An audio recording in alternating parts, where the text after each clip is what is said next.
No. I'm looking at the sky, right? And I looked at him a lot before. So now I know that I have this little piece of him actually in me. Physically in me, and it makes me feel completely different. I don't know, sort of special or something. So I'm talking to him. And I realize I'm talking to him and I realize that he doesn't even see me.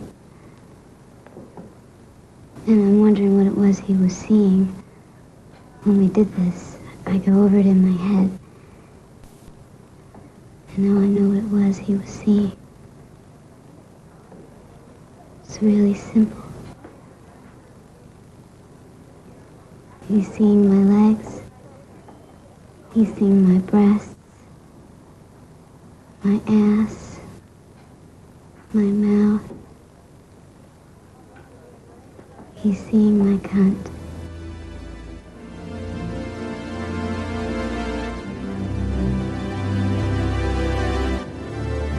I thought I'd been so stupid.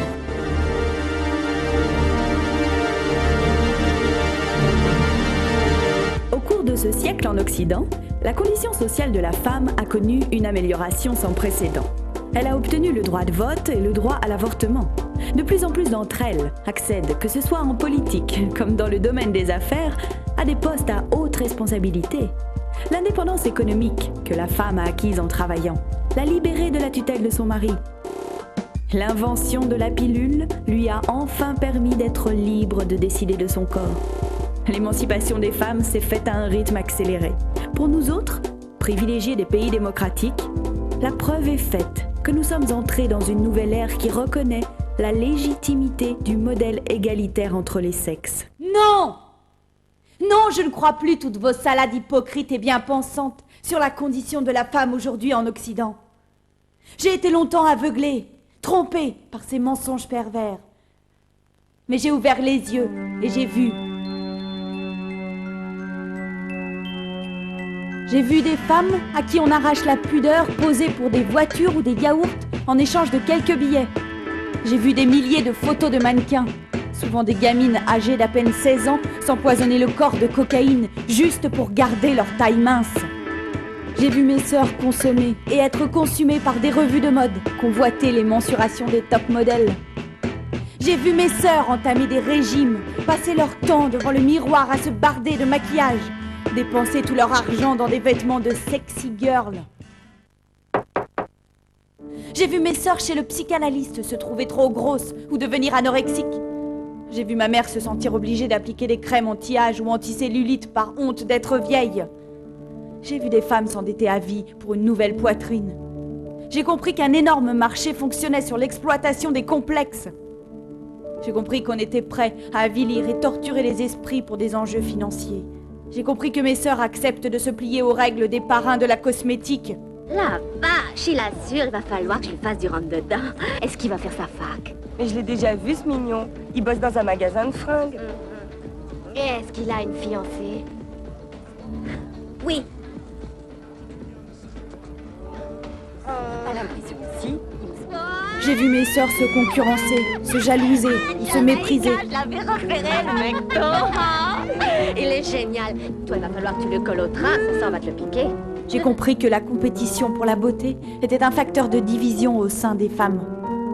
J'ai vu des tas d'hommes d'affaires respectables passer des séjours au Vietnam, y briser la vie de gamines de 6 ans. Là, dans mon ventre. C'est tout chaud. Avant, j'étais nouée là. Et maintenant, c'est tout tendre. Et c'est plutôt moi que tu devras arroser si tu veux me voir grandir. J'ai vu la pédophilie encouragée au cinéma et à la télé. Like a virgin. J'ai vu des sex shops se multiplier dans mes rues. J'ai vu l'expansion du marché de la vidéo X. J'ai vu la police contrôler les réseaux de prostitution. J'ai compris que l'industrie du sexe est officiellement approuvée par les États démocratiques et laïques.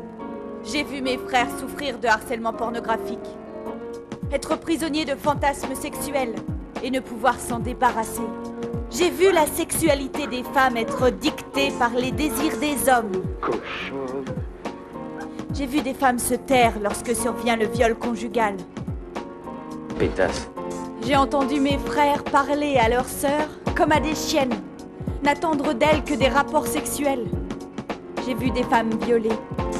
J'ai vu mes sœurs subir les conséquences de la totale irresponsabilité des hommes en matière de contraception.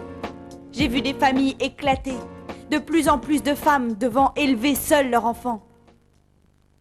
J'ai compris que les relations hommes-femmes étaient pourries par la propagande pornocrate.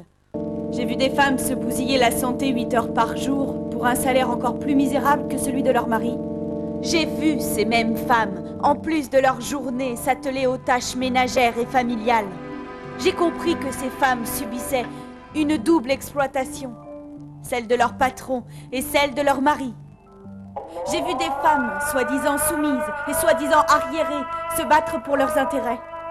J'ai vu des professeurs laïcs refuser d'apprendre à lire, écrire et compter à des jeunes filles qui veulent vivre la foi.